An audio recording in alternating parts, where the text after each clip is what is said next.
Merci Monsieur le Président, Monsieur le rapporteur, mes chers collègues.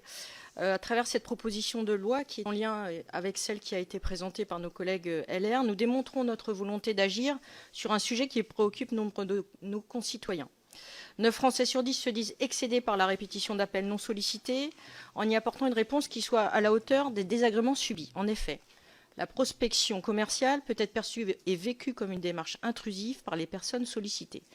Nous accueillons donc avec intérêt cette seconde proposition de loi qui part d'un constat simple. Si la législation permet aux consommateurs de disposer d'un droit d'opposition grâce au dispositif Blocktel voté dans la loi Hamon, nombre d'entreprises peu scrupuleuses ne respectent pas le droit existant et font que Blocktel est à ce jour un échec. En effet, force est de constater que ce dispositif n'apparaît pas satisfaisant, comme le démontre le nombre conséquent de consommateurs qui continuent à être harcelés par des appels non sollicités. Ce démarchage devient un véritable fléau pour les consommateurs, notamment les plus fragiles, sujets à des pratiques trompeuses ou s'apparentant à du harcèlement téléphonique relevant d'une situation proche de l'abus de faiblesse. Il appartient donc aux législateurs de renforcer la protection des consommateurs face aux dérives constatées. Pour ce faire, notre action doit reposer sur 2 piliers, le renforcement des obligations des entreprises et le durcissement des sanctions.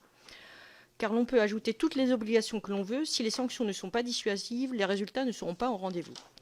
Au-delà des nouvelles obligations imposées aux professionnels, cette proposition de loi impose qu'un audit de la société Opposetel, délégataire du service Blocktel, soit réalisé.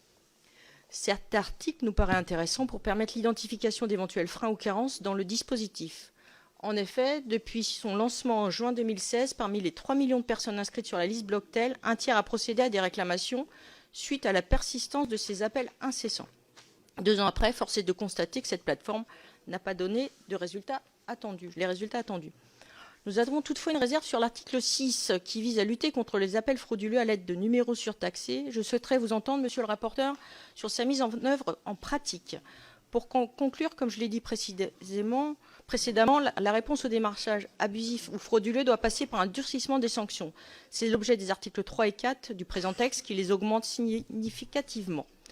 Je me réjouis d'ailleurs que cet article ait été intégré dans votre PPL article 4, puisque je l'avais moi-même déposé et fait voter sous la forme d'un amendement au mois de juin dans la proposition de loi de nos collègues les Républicains. Dans le prolongement de ces articles et dans un souci d'harmonisation, le groupe MoDem apparenté défendra 2 amendements qui viennent renforcer les sanctions pour les professionnels abusant de l'usage de numéros masqués pour ceux qui ne respecteraient pas les obligations de présentation prévues à l'article 221-16 du Code de la consommation, en cohérence avec l'article 1 de la proposition de loi. En conséquence, et dans une volonté partagée de lutter plus efficacement contre le démarchage téléphonique abusif et les appels frauduleux, le groupe Mouvement démocrate et apparenté se prononcera en faveur de cette proposition de loi. Je vous remercie.